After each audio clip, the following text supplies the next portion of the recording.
ASV Siva brother வந்து நான் கடந்து வந்த பாதைகள் அந்த பாடல் கேட்டிருக்காங்க. அவங்களுக்காண்டி இந்த பாடல்.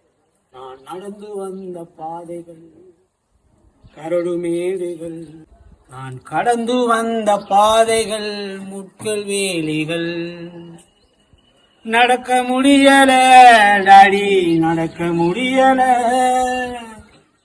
தாங்கி கொள்ளுங்க கரத்தில் ஏந்தி கொள்ளுங்க, தாங்கி கொள்ளுங்க கரத்தில் ஏந்தி கொள்ளுங்க. நடந்து வந்த பாதைகள் கரடு மேடுகள், நான் நடந்து வந்த பாதைகள்